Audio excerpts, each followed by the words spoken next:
သားသမီးကိုထိန်းသိမ်းဆောင်ရှောက်တဲ့နေရာမှာလည်းမိခင်နဲ့ဖခင်နဲ့ကြောက်လည်းမတူဘူးနော်မိခင်ဆိုတာကအတွင်းလူဖခင်ဆိုတာကအပြင်လူသားသမီးကိုထိန်းကျောင်းတဲ့နေရာမှာဒီຢာလေးနဲ့ပတ်သက်ပြီးတော့ပေါ့နော်ကျမရဲ့မိခင်ကကျမကိုပေါ့နော်ပြောတဲ့အကြောင်းအရာလေးနှစ်ခုအဲ့ဒါလေးကိုပြန်ပြီးတော့ share လုပ်ပေးခြင်းတယ်ပေါ့နော်ဒီအရာလေးနှစ်ခုကလည်းသူပြောထားတဲ့အရာကကျမလက်တွေ့အသုံးဝင်တဲ့အရာလေးလည်းဖြစ်နေတယ်သားသမီးတွေကိုတဲ့ဆုံးမတဲ့အခါကြလို့ရှိရင်တဲ့နင့်အဖေလာလို့ရှိရင်နင်တို့ကိုရိုက်လိမ့်မယ်ဘယ်တော့မှမပြောပါနဲ့တဲ့နင့်အဖေမလာခင်မှာနင်နဲ့တင်သားသမီးကပြီးပါတဲ့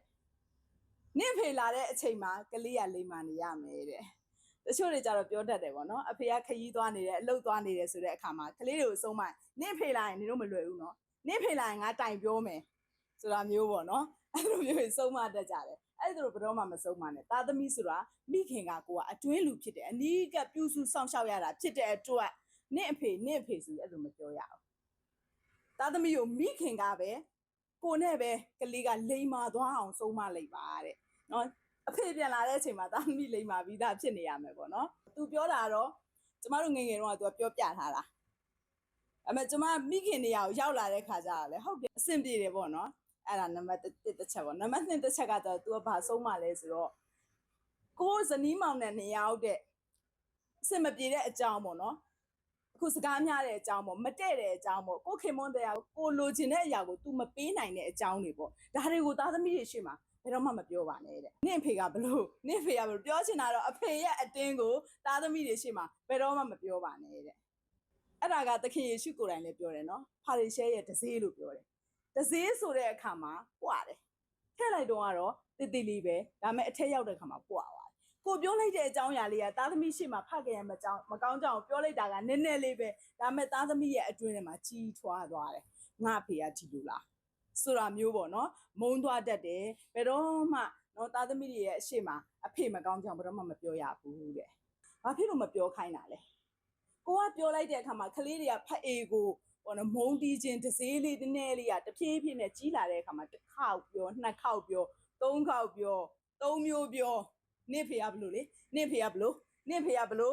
့ဆိုနေတူသတိဝဒီကလေးကိုဒေါ်ချွင်နေပေါ့နော်ဟိုတစေးလေးနည်းနည်းထည့်တဲ့အရာလေးကရေတောင်မှပဲတစ်ဆက်ကြလို့ရှိရင်ရေခွက်ကလေးပြေးလာသေးတယ်နော်အဲ့လိုမျိုးထည့်လိုက်တဲ့ຢာကလေးရဲ့အထဲမှာကြီးထွားလာတဲ့အခါကျတော့မိဘကိုယိုသေးစွာပြုရင်ပြည်တော်မှာကောင်းစားမယ်သူတို့ကဒီအထဲမှာကြီးထွားနေတဲ့အရာအပြင်ယိုသေးခြင်းအမှုကိုမပြုနိုင်တော့ဘူးမပြုနိုင်တဲ့မှာခါမှာဖယားသခင်ပေးမယ်ကောင်းကြီးမင်္ဂလာကကိုယ့်ရဲ့သားသမီးနဲ့လွဲချော်သွားတတ်တယ်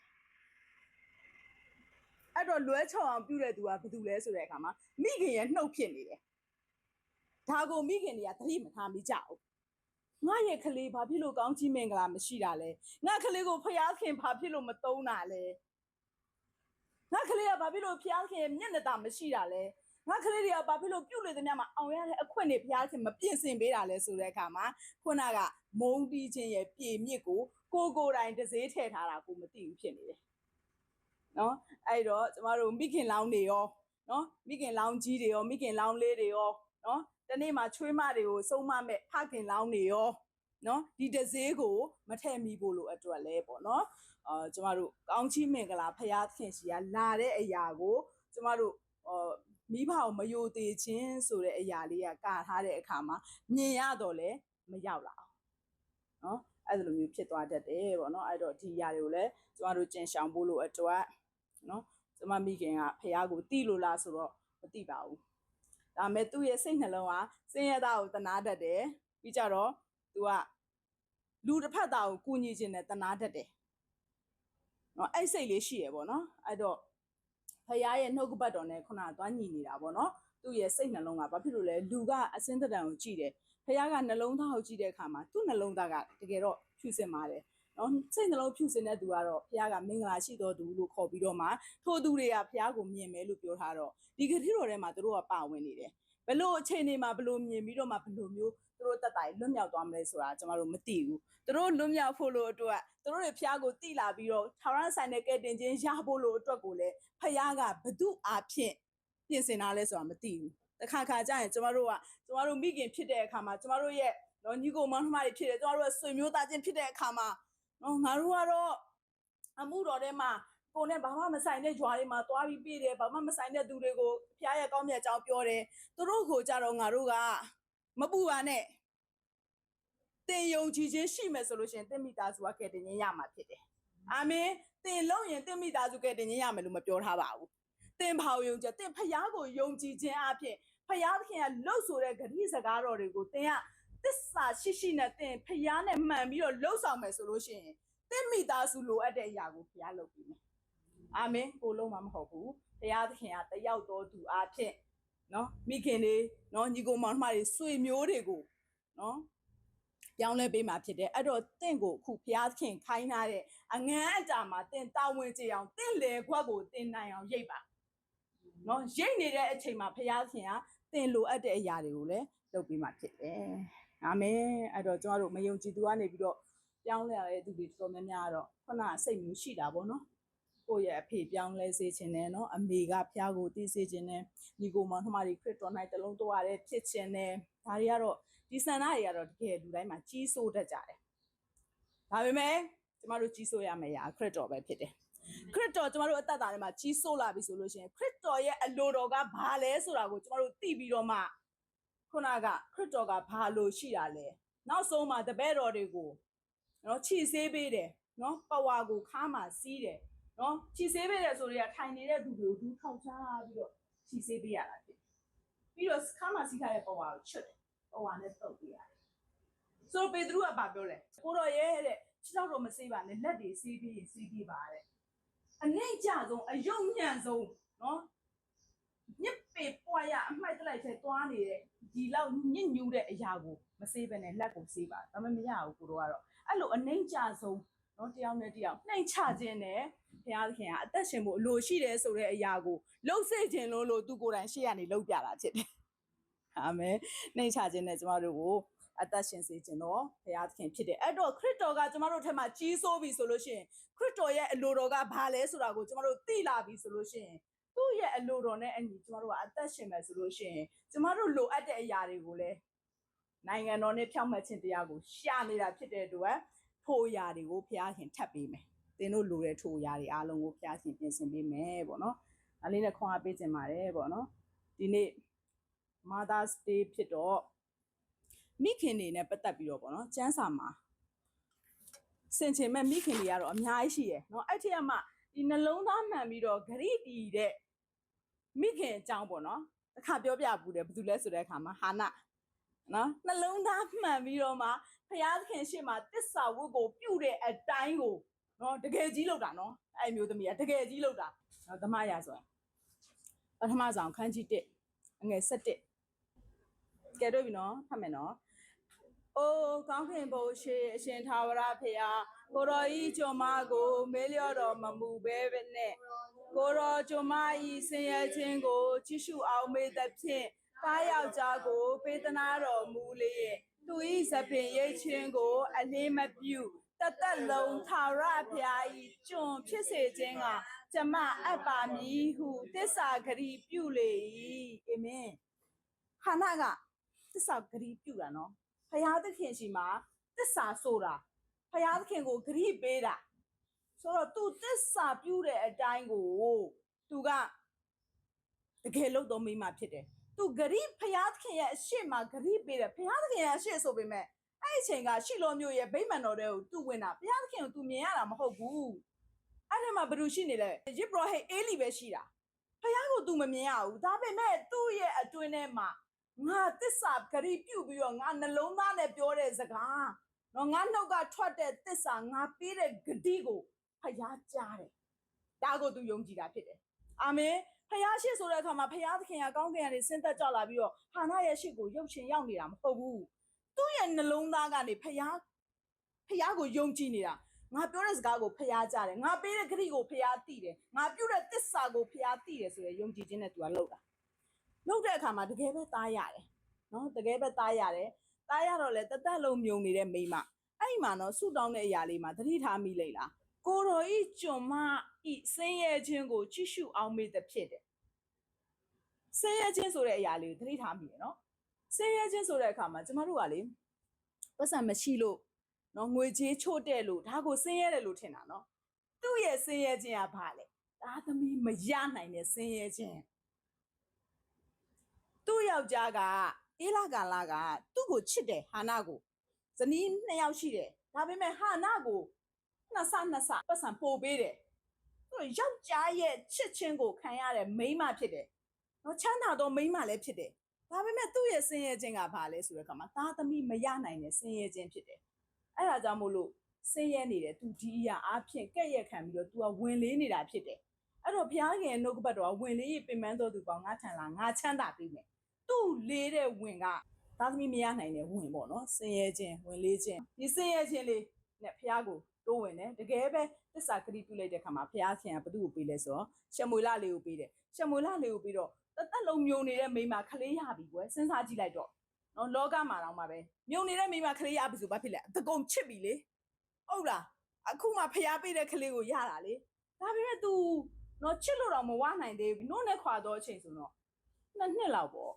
နော်2 နှစ်အရွယ်လောက်ပေါ့နော်အဲ့အရွယ်လောက်မှာပဲ तू တော့ပို့လိုက်တာဖြစ်တယ်ဂရိတည်တယ်နော်တော့ပေးတယ်တဲ့အဖိတ်မှန်တော့ဖျားကိုထာဝရဖျားကို तू ငှားတယ်လို့သုံးနှုံးတယ်နော်အဲ့ဟာလေးကိုစက်ဖတ်ရအောင်နော်ထို့ကြောင့်ကျမသည်သူ့ကိုထာဝရဘုရားအားငှားပါပြီသူသည်တသက်လုံးထာဝရဘုရားထံတော်၌အငှားခံ၍နေပါမည်သခင်ဟုလျှောက်ပြီးမှထိုအရက်၌ထာဝရဘုရားကိုကိုးကွယ်ကြ၏အာမင်ဘုရားသခင်ကိုခုနကပြောသလိုကိုးကွယ်တယ်ဆိုတဲ့အရာပါလာတာဖြစ်တယ်နည်းနည်းစဉ်းစားကြည့်နော်ဖယားသခင်ကိုကိုးကွယ်ဖို့ကျမတို့ကဗိမာန်တော်ကိုလာပြီဆိုလို့ရှိရင်ကျမတို့ကဖယားသခင်ကိုပေးဖို့ဘာယူဆောင်လာလဲဒီမှာဟာနာတို့ဇနီးမောင်နှံကတော့တကယ်ပဲမြုံနေတဲ့နေရာနေပြီးတော့ဖယားပေးလို့ရတဲ့သားတူးသီးသောသားလေးရှမွေလကိုနော်ဖယားသခင်ကိုငှားဖို့လို့အတွက်နော်စက္ကတ်ချင်းအဖြစ်တို့ကလာတာဖြစ်တယ်အဲ့တော့တင်ဗိမာန်တော်ကိုလာတဲ့အချိန်မှာတင်ဘာယူလာလဲနော်တဲ့ရဲ့နှလုံးသားနဲ့ဘုရားသခင်ကိုနံဝိညာဉ်နဲ့သစ္စာနဲ့ကိုးကွယ်ဖို့လို့အတွက်တဲ့ရဲ့နှလုံးသားကိုအပြည့်အဝဘုရားသခင်ကိုပေးဖို့သင်ယူဆောင်လာတော်သူဖြစ်ပါစေအာမင်နော်ဟာနာနဲ့နော်အေလာကာလာနဲ့ဇနီးမောင်နှံ2 ယောက်ကတော့သူတို့ရဲ့ကလေးလေးကိုထာဝရဘုရားကိုငှားပြီးတော့အဲ့ဒီမှာဘာဖြစ်လဲထာဝရဘုရားကိုကိုးကွယ်ကြတယ်အဲ့တော့ကိုးကွယ်ခြင်းမှာယူဆောင်လာခြင်းပါရတာဖြစ်တယ်လူရတာထိုင်နေတဲ့စိတ်နှလုံးကအခြားကိုရောက်နေမယ်ဆိုလို့ရှိရင်သင်ကိုးခွေဖို့လာတာသင်ဘာယူလာတာလဲဘာမှမပါဘူးသင်ဘာမှအကျင့်မပါတဲ့ယုံကြည်ခြင်းသင်အသေးကောင်လိုပဲဒီမှာငုတ်တုတ်ထိုင်နေတာဖြစ်တယ်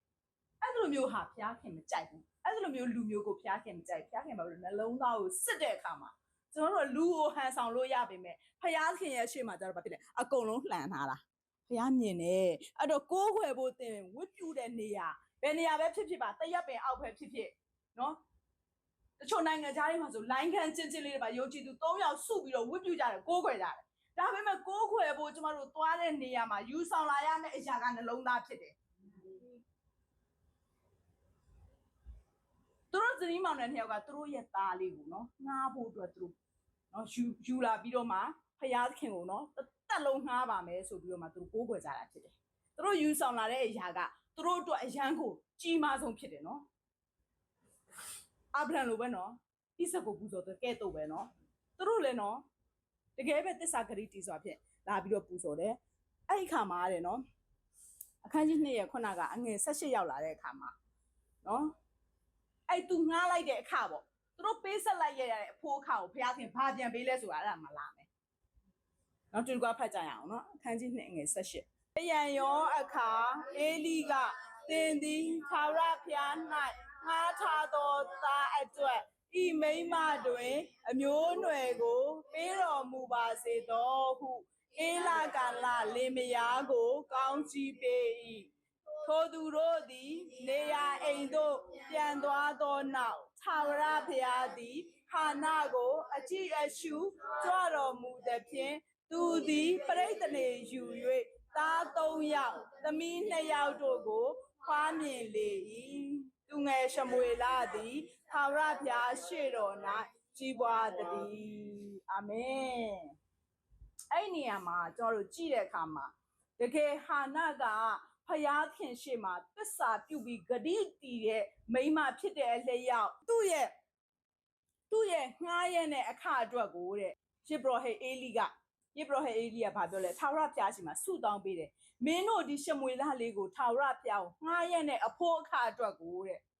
မင်းတို့ကိုဘုရားခင်ကောင်းကြီးပေးပါစေတဲ့ပြီးတော့ပြောလိုက်တဲ့အခါမှာအေလကာလလင်မယားနှစ်ယောက်ပြန်သွားတယ်ပြန်သွားတဲ့အခါမှာနော်ဒီအေလိကတကယ်ကိုနော်ဘုရားသုံးတာဖြစ်တယ်အေလိပထမတစ်ချိန်ဆုတောင်းပေးလိုက်တဲ့အခါမှာလဲမင်းယုံကြည်တဲ့အခါမှာမင်းနဲ့အသက်တာမှာဘုရားခင်ပြုပါစေနော်မ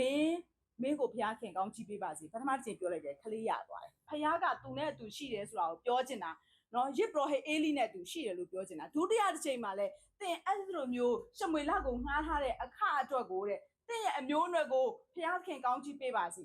သူဆွတ်တောင်းပေးလိုက်တဲ့အရာလေးနော်ပြန်သွားတဲ့အခါမှာဟာနာကိုထာဝရဘုရားအကြည့်ရှုကြွလာပြီးတော့မှနောက်ထပ်ဘာဖြစ်လဲသား3ယောက်သမီး2ယောက်5ယောက်ထပ်ပြီးတယ်အာမင်အရင်တော့ကသူဆင်းရဲနေတဲ့မိမမဟုတ်ဘူးလားသားသမီးမရနိုင်လို့ဆင်းရဲနေတဲ့မိမမဟုတ်ဘူးလားဖယားနဲ့တွေ့တဲ့အခါမှာကျွဲဝတော်မိမဖြစ်သွားတယ်အာမင်အဓိကကဖယားနဲ့ကျမတို့တွေ့ဖို့လိုတယ်ဖယားခင်သုံးနေသောသူတွေနဲ့တွေ့ဖို့လိုတာဖြစ်တယ်တို့ပေမဲ့ကိုမိဘကိုဖယားသုံးတိုင်းသားသမီးကိုဖယားသုံးမယ်လို့မထင်ပါနဲ့ကျမတို့ကရှင်ဘရင်ကနော်ရာဇပလင်မှာထိုင်တယ်ရှင်ဘရင်ကတေဝိုင်းရင်သူ့ရဲ့သားကနန်းတက်တယ်ဟုတ်တယ်မအဲ့လိုမျိုးသွားတယ်နော်ဒါပေမဲ့ကျမတို့ဝိညာဉ်ရေးရမှာကြတော့မိဘကိုဖျားသုံးတယ်ငါလက်ကြရင်လည်းဖျားသုံးမယ်မရပါဘူးပြောပြချင်တာကလေတင်နဲ့ဖျားနဲ့ဓာတ်ရိုက်မှန်ဖို့လိုတယ်အာမင်ဒီမှာအေလိရဲ့တက်တာကိုဘယ်လိုတွေ့ရလဲဆိုတော့အေလိကိုဖျားသုံးတယ်အေလိဆုတောင်းပေးမှခလေးရတယ်နောက်ထပ်ပြီးတော့ဆုတောင်းပေးတယ်9ယောက်ထပ်ရတယ်အေလိနဲ့အတူဖျားရှိတယ်ဒါပေမဲ့အေလိရဲ့သား2ယောက်ကဖျားသခင်ရဲ့အလိုတော်နဲ့မညီတဲ့အရာတွေကိုဗိမာန်တော်မှာလုပ်နေတယ်တဲ့အဲ့တော့မိဘနဲ့ဖျားနဲ့မှန်တိုင်းမိဘကိုဖျားအသုံးပြုတိုင်းမိဘနဲ့အတူဖျားအတူရှိတိုင်းငါနဲ့လည်းအတူရှိလိုက်မယ်လို့မထင်နဲ့နော်ဖျားသခင်ရဲ့ဂရုတော်တင့်နှလုံးသားထဲမှာဆွဲမြဲပြီးတော့မှအဲ့ဂရုတော်တိုင်းသင်ဟာအသက်ရှင်တတ်တော်သူဖြစ်တယ်ဆိုတော့မှဖြောင့်မတ်တော်သူဆုတောင်းတဲ့အတန်ကိုဖျားခင်နားညောင်းတယ်အာမင်နော်ဒီຢာလေးကိုလည်းဒီနေ့သားသမီးတွေကိုမစိတ်ပေးခြင်းနဲ့ငါမိဘတွေကတရားဟောတာပဲငါလည်းဟောတယ်မဟုတ်နော်တင်တို့နဲ့ဖျားနဲ့ဓာတ်ရိုက်သွားပါတို့တွေကလည်းဖျားသားသမီးဖြစ်သူတင်တို့ကလည်းဖျားသားသမီးဖြစ်တယ်အာမင်ငါတို့ကဖျားသားသမီးဖြစ်ပြီးနင်တို့ကဖျားမြည်ဖြစ်တာမဟုတ်ဘူးပြောချင်တာငါတို့လည်းဖျားသားတင်တို့လည်းဖျားသားနော်ဒီလိုနဲ့သွားတာဖြစ်တယ်နော်ဓာတ်ရိုက်သွားဖို့လိုတယ်ပေါ့နော်ဒါလေးကိုလည်းတွေ့ရတယ်နောက်ထပ်ဒါကနှလုံးသားနဲ့နော်နှလုံးသားနဲ့တစ္ဆာပြုတ်ပြီးတော့မှဂရိတည်တဲ့မိခင်เจ้าနောက်တစ်ယောက်ကဘာတူလဲဆိုတဲ့အခါမှာဒီရဲရင်သောမိခင်ပေါ့နော်ဒါအတွက်ရဲရင်သောမိခင်ဘာတူလဲဆိုတဲ့အခါမှာဒါဝိဒ်ရဲ့ဇနီးဘာသာရှေဘကနော်သူ့ရဲ့သားရှောလမုန်အဒေါနိယဆိုရဲ့နော်ရှောလမုန်ရဲ့အကိုပဲပေါ့နော်သူကသူ့ကိုယ်သူချီးမြှောက်တယ်နော်သူနဲ့တင့်နဲ့မူးမတ်တွေကိုခေါ်ဖိတ်ပြီးဘာဖြစ်လဲသူ့ကိုယ်သူဘယင်အဖြစ်သူကချီးမြှောက်တယ်ဒါဝိဒ်ကအိုနေပြီိုတဲ့ခါမှာဒါဝိဒ်ကမသိဘူးသူ့ကိုယ်သူဘယင်ချီးမြှောက်နေတာနော်အဲ့ဒီအချိန်မှာနော်အဲ့ဘာသာရှေဘကရဲဝင့်စွာနဲ့ဒါဝိဒ်အနာကိုတိုးတယ်နော်ဘယင်ရဲ့အနာကိုခစားဖို့ဆိုတာမလွယ်ဘူးနော်မလွယ်ဘူးတို့ပေမဲ့ तू ကဘာဖြစ်လဲသားအတွက်ရှောလမုန်အတွက်နော်ရှောလမုန်ကိုတဲ့ငယ်လေးကဒါဝိဒ်မင်းကြီးကငါသားကိုရာဇပလင်ရာကိုပေးမယ်လို့ထာဝရဘုရားရှိမှတစ္ဆာပြုထားတာရှိတယ်တဲ့နော်အဲ့ဒီရာကို तू သွားပြောမယ်တဲ့ဆိုပြီးတော့မှဒါဝိဒ်စီကိုရဲဝင့်စွာတိုးဝင်တဲ့အရာလေးကိုပေါ့နော်ဓမ္မရာဇဝင်တတိယဆောင်ခန်းကြီး1ငွေ20-21အိုအရှင်မင်းကြီးကျမအရှင်မင်းကြီးဤအရာ၌စိုးစံ၍အဘယ်သူသည်နန်းထိုင်ရမည်ကိုမိန့်တော်မူပါဟုဣသရေလအမျိုးသားအပေါင်းတို့သည်ကိုတော်ကိုမျှော်ကြည့်လျက်နေကြပါ၏သို့မဟုတ်ကျမအရှင်မင်းကြီးသည်ဘိုးတော်ဘေးတော်တို့နှင့်အတူကျိန်းဆက်တော်မူသောအခါတဲ့ကျွန်တော်မနှင့်သားရှလမုန်သည်ရာဇဝတ်ခံရသောသူဖြစ်ပါလိမ့်မည်ဟုလျှောက်လေ၏တဲ့အဲ့တော့ရဲရင်တော်မိခင်ဘာသာရှေဘအကြောင်းကိုကျမတို့တွေ့ရတယ်။ဘာဖြစ်လဲသားသမီးအတွက်သူ့ရဲ့ရဲရင်ခြင်းကသားကိုဘယင်ဖြစ်စေတယ်။အာမင်။တချို့နေရာကြီးကြရင်ဟိုကြောက်ဒီကြောက်နေခြင်းအပြင်ကိုယ်သားသမီးရတဲ့ရကွယ်ရှိတဲ့အရာမရတော့ဘူး။ဘယင်မှာသားသမီးတွေအများကြီးရှိတယ်။နော်။အဲ့တော့ရဲရင်ခြင်းမိခင်ဖြစ်ဖို့လည်းလိုတယ်။နှုတ်ကပတ်တော်အဖြစ်ပေါ့နော်ရဲရင်ဖို့လိုတယ်။နောက်ထပ်တယောက်ကတော့အဲ့မိခင်တယောက်ကြောင့်ပြောပြီးတော့ဆုံးသက်မယ်အဲ့မိခင်ကကျတော့ဘာလို့လဲဆိုတဲ့အခါမှာအာဗြဟံရဲ့ မိမစားရဲစားတာမဟုတ်ပါဘူးနော်ကျွန်းမလေးဖြစ်တယ်နော်ကျွန်းမဘယ်လိုလဲငါသည်သူငယ်သေးသည်ကိုမမြင်လို့ဟုဆိုလျက်ခတ်ဝေးဝေးလေးတစ်ပြစ်ခန့်လောက်သွားပြီးလျင်သူငယ်ရှေ့မှာထိုင်၍နေလေ၏ထို့သို့ထိုင်၍နေစဉ်သူသည်အတန်ကိုလွှင့်၍ငိုကြွေးလေ၏ဖယားသခင်သည်လူလင်၏အတန်ကိုကြားတော်မူ၍ဖယားသခင်၏ကောင်းကင်တမန်ကဟာဂရာသင်၌အဘယ်မှုရှိသနည်းမစိုးရိမ်နှင့်လူနေသောအရက်ထဲကသူ၏အတန်ကိုဖယားသခင်ကြားတော်မူပြီးထားလောလူလင်ကိုကြွ၍လက်နှင့်မလောငါသည်သူ့ကိုလူမျိုးကြီးဖြစ်စေမည်ဟုကောင်းကင်ထဲကခေါ်၍ဟာဂရအားမောဆို၏ထိုအခါဖယားသခင်သည်ဟာဂရ၏မျက်စိကိုဖွင့်တော်မူသဖြင့်သူသည်ရေတွင်းကိုမြင်လေသောသွား၍ရေဦးကိုရေဖြည့်ပြီးလျင်လူလင်အားရေကိုတိုက်လေ၏တော့ထိုလူလင်ဘက်၌လည်းဖယားသခင်ရှိတော်မူ၏သူသည်ကြီးပွား၍တော၌နေသဖြင့်လေသမားဖြစ်လေ၏အာမင်အဲ့ဒီမှာဟာဂရကပြောမှဆိုလို့ရှိရင်အာဗြဟံကလည်းနော်ဟာဂရရဲ့သားနော်ဣရှမေလကနော်စာရာရဲ့သားဣဇက်ကိုနော်ပြောမှဆိုအနိုင်ထက်ပြုတယ်ဆဲတယ်ပေါ့နော်ဆဲတယ်ဆိုတဲ့အခါမှာမခံနိုင်တော့ဘူးလေအဲ့တော့နော်ကျွန်းမနဲ့ကျွန်းမရဲ့သားကိုနော်နှင်ထုတ်လိုက်ပါနော်အာဗြဟံကိုပြောတယ်အဲ့တော့အာဗြဟံအနေနဲ့လည်းခတ်ပါတယ်ဒါသူ့ရဲ့နော်သူ့ရဲ့သွေးသားပဲလေနော်ဣရှမေလကလည်းသူ့ရဲ့သားပဲနှင်ထုတ်ရခတ်တယ်နှင်ထုတ်ရခတ်ပေမဲ့သူဘလို့ဆုံးဖြတ်မှမသိတဲ့အချိန်မှာဖျားခင်ရဲ့ကောင်းကင်တမန်အာဗြဟံရှိကိုလာပြီးပြောတာအဲ့ကြောင့်မို့အာဗြဟံကနှင်တာသူ့အတိုင်းဆိုသူ့စိတ်သဘောနဲ့သူမနှင်ဘူးနော်ဒီကျမ်းစာထဲမှာကြည့်ရဖျားသုံးတဲ့ဖျားလူတွေကတခုလုံးတော့မယ်ဆိုဖျားတန်ကိုနားထောင်တယ်ဖျားခင်ဘလို့လိုတော့ရှိတယ်ဘလို့လုံးစစ်ကျင်လဲဆိုတာအမြဲတမ်းသူတို့ဖျားအတန်နားထောင်နေမှာလုပ်တယ်ပေါ့နော်ကောင်းကင်တမန်လာပြီးတော့မှကဲဟုတ်တယ်စာရာရဲ့စကားကိုနားထောင်ပါအာဗြဟံစာရာပြောတဲ့အတိုင်းလုပ်ပါဟာဂရနဲ့နော်သူ့ရဲ့သားဣရှမေလကိုရေဘူးနဲ့မုန့်နဲ့ပေးပြီးတော့လွှတ်လိုက်ပါတော့နော်လွှတ်လိုက်တဲ့အခါမှာဘူးထဲမှာရေကုန်ပြီရေကုန်တော့ဘာဖြစ်လဲဟာဂရကဆင်းရဲပြီလေနော်ဆင်းရဲပြီရေမရှိတဲ့ဆင်းရဲခြင်းခုနကဘာဖြစ်လဲဟာနာကသားမရှိတဲ့ဆင်းရဲခြင်းသူတို့ဆင်းရဲခြင်းမျိုးမျိုးရှိရနော်ဒါပေမဲ့အဲ့နောက်ဆုံးသားလေးမှာသာရဖျားသည်ဟာဂရရဲ့မျက်စိကိုဖွင့်တော်မူလျင်ရေတွင်းကိုမြင်တော်မူ၏အာမင်ဖျားနဲ့တွေ့ရင်ချမ်းသာသွားတယ်အာမင်ပထမကကန်းနေတာရေတွင်းကိုမမြင်တဲ့ကန်းချင်းရေမရှိလို့ဆင်းရဲခြင်းကြုံနေရတာဒါပေမဲ့ဖျားနဲ့တွေ့တဲ့အချိန်မှာချမ်းသာသွားတယ်မျက်စိကိုဖျားကဖွင့်ပေးလိုက်တယ်ရေတွင်းကိုမြင်သွားတယ်အဲကြောင့်မို့ကျမတို့ကန်းနေတာကျမတို့တက်တာမှာကန်းနေသောအရာတွေဖျားနဲ့မတွေ့သေးလို့ဖြစ်တယ်ဖျားနဲ့တွေ့တဲ့အချိန်မှာတင်ရချမ်းသာသွားတာဖြစ်တယ်အာမင်အဲ့တော့နော်ဟာဂရကရေဘူးထဲမှာရေကုန်ပြီနော်သူတို့သားမီးတော့အသက်ဆက်မရှင်နိုင်တော့ဘူးဆိုတဲ့အခါမှာသူ့ရဲ့မြစ်တာလေးကိုလည်းတွေ့ရတယ်သူပါမြစ်တာလေးလည်းသူ့သားပေါ်မှာပေါ့နော်သူ့သားပေါ်မှာနော်မြစ်တာလေးဒီခေါင်းစဉ်လေးကိုတော့ကျွန်မမိခင်ရဲ့ငိုကြွေးတန်လို့ပေးထားတယ်နော်သူ့ရဲ့သားလေးကိုဆိုခြုံမအောက်မှာသူကထည့်ထားတယ်နော်တေတာချင်းတူတူတော့မှပဲနေရိပ်အောက်ထဲမှာတေစေခြင်းတဲ့သဘောမျိုးပေါ့နော်ပြီးတော့သူ့သားလေးတေတာကိုလည်း तू မမြင်နိုင်ဘူးအဲ့တော့လေးတစ်ပြစ်ဆိုစဉ်းစားကြည့်တော့လေးကွာနဲ့ပြစ်လိုက်ရင်ဘယ်ရောက်သွားမလဲအဲ့တစ်ပြစ်လောက်မှ तू သွားနေတယ်သွားနေပြီးတော့မှနော်ကလေးကလည်းရေစာလုံးကို तू ကလည်းငိုသူ့ရဲ့ငိုကြွေးတံကိုဘယ်သူကြားလဲ तू နဲ့ကလေးနဲ့အပြိုင်ငိုမှာပေါ့နော်ငိုတဲ့အခါမှာဖခင်ကမနေနိုင်တော့ဘူးအဲ့ကြောင့်မို့မိခင်ကငိုကြွေးတဲ့အတန်ညားနှောင်းညောင်းနေနော်ဟာဂရရဲ့ငိုကြွေးတဲ့အတန်လေးကဘုရားရှင်နားညောင်းပေးတာဖြစ်တယ်ပေါ့နော်တကယ်ဆိုရင်ကျွန်မဖြစ်တယ်စားရတာလျင်သခင်မဖြစ်တယ်လေနော်ဘုရားခင်ကဇက်နှိမ့်ဆက်မြင့်မခွဲပါဘူးနော်စားရတဲ့ဆုတောင်းတန်အောင်မှာဘုရားနားညောင်းပေးတာမဟုတ်ပါဘူးကျွန်မရဲ့ဆုတောင်းတန်လည်းဘုရားနားညောင်းတယ်အာမင်အာမင်ဘုရားခင်ကကျွန်တော်တို့ဘုရားကဇက်နှိမ့်ဆက်မြင့်ခွဲကြပြီးတော့ဆင်းရဲသူချမ်းသာသူအဆင့်အတန်းခွဲကြတဲ့ဘုရားခင်မဟုတ်ပါဘူးသင်ကဘုရားခင်နဲ့မှန်နေပြီဆိုသင်နွားချိပုံတွေမှာရှိနေပါစေသင်ချီးမြှောက်မှာဖြစ်တယ်အာမင်ဒီရလေးအဖြစ်နော်ကျမတို့မိခင်လောင်းနေနော်ချွေးမတွေကိုစုံမမဲ့နော်ဖခင်လောင်းနေနော်သမီးတွေကိုစုံမမဲ့ဖခင်လောင်းနေအားလုံးနော်ဒီအကြောင်းအရာလေးကိုလက်ဆင့်ကမ်းခြင်းအဖြစ်ဘုရားခင်နှုတ်ပတ်တော်နဲ့အညီနော်သားသမီးတွေကိုစုံမတတ်တော်သူတွေဖြစ်ကြပါစေအရောက်ချင်းနဲ့ဘုရားခင်ကောင်းချီးပေးပါစေ